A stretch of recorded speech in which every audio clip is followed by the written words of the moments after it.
Spearheading the Comadre Network is Maria Contreras-Sweet. She is the first Hispanic female member of a California governor's cabinet, being appointed by Governor Gray Davis in January of 1999 as the Secretary of Business, Transportation, and Housing. Upon completion of her term, she went on to found and chair Promerica, the first Latina-owned bank in more than 30 years. She is also the founding president of Hispanas Organized for Political Equality, better known as HOPE. HOPE started for Maria quite simply as an effort to reach out and share with other Latinas. As I talked to other girlfriends, I would give them a hard time. I would say, you know, did you vote?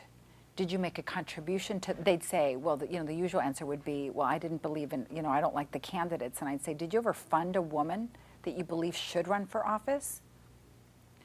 So how do we fix these things, right? And so as I talked to them, I said, why don't you come with me to Sacramento? I took 25 women, girlfriends, up to Sacramento to go see how a bill was passed, how legislators behaved. And we had such a fun time, and they found it to be so rewarding that the next year we took 200, and now we have about 1,000 women through HOPE, Hispanas Organized for Political Equality. So we have formalized this process and created an organization that now seeks to do singularly one thing, and that is the political education of Hispanic women. And to the extent that we are disciples of change in the community, those women will improve the entire community for everybody.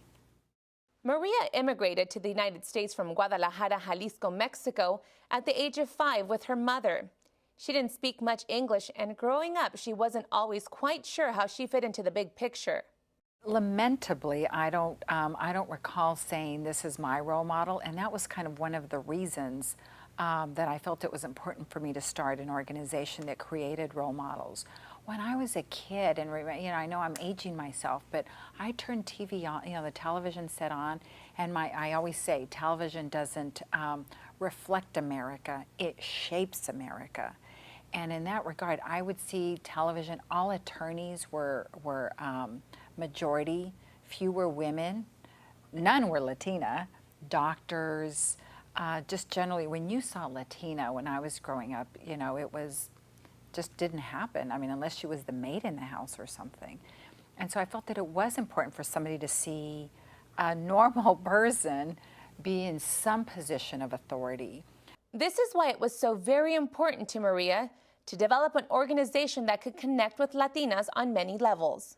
HOPE provides a place to engage in that dialogue electronically so that you can connect virtually or physically, and I think that's really an important piece. But I also think that Latinas want to learn from each other, they want to create friends, and what we're doing now is we've created a HOPE Institute, which is a place that we actually have a formal training program so that if you want to run for office, whether it's the PTA, the local school board, or your city council, you now have a place that you can go to for some training, for some support, to meet people in your community so that you can begin to develop your own grassroots network, learn how people raise money to run for office. And even if you never do it, you can help a friend who's interested in doing it, or you can just meet a lot of good friends that you can network with for your own other reasons. But it's really become a really nice resource center for Hispanic women. HOPE offers a leadership institute several times a year to give Latinas an opportunity to come together, learn from political experts, share personal experiences, and network.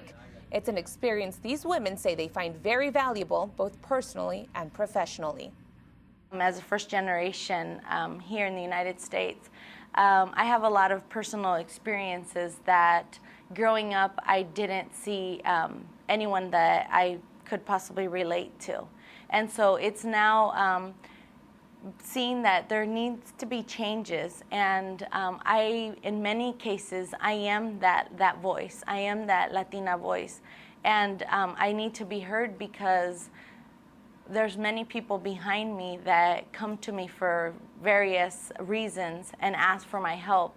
And so I'm learning how to navigate the system to be able to help them get their voices out. It helps reaffirm my talents that I have that are innate for me, but also how to utilize those talents in my professional life, in my personal life, with my family, and in the community. And know that for us as Latinas, it's also important to say, and this is how you bring your family on board. Because many times our families don't think politics is a good thing. However, every decision that is being made is impacting us. So we need to be part of that decision-making table. But it is also telling our families that, you know, it's going to be tough out there. I'm going to need you when I come home and people beat me up, that I know my family understands why I'm there and that it's for the greater good.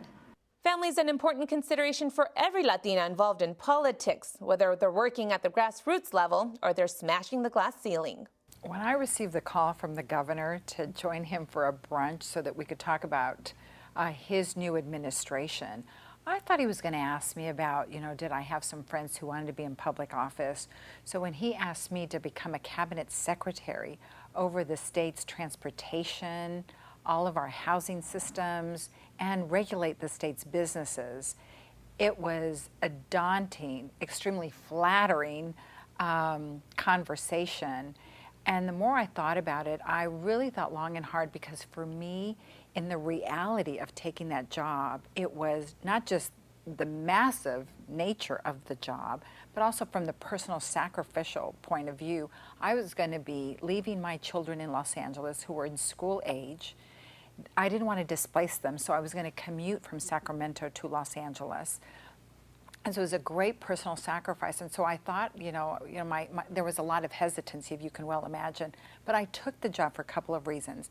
One is, I think it's important to send the message to Latinas and all women and all people, really, that we need to be risk-oriented. Sometimes, if we believe strongly in creating change, if we have ideas about how to make society better, we have to have the level of commitment that says, I'm willing to not just talk about it, but actually do something about it.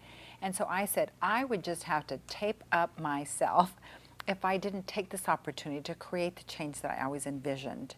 And so I was willing to do that, but only with the full support of my family. And so I sat down with my family. It had to be a full conversation, and everybody bought in, because I value my family so much.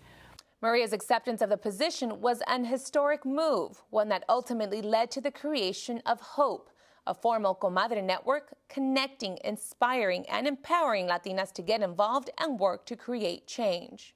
In the day when I look back and think, did I make my abuelita Emilia proud?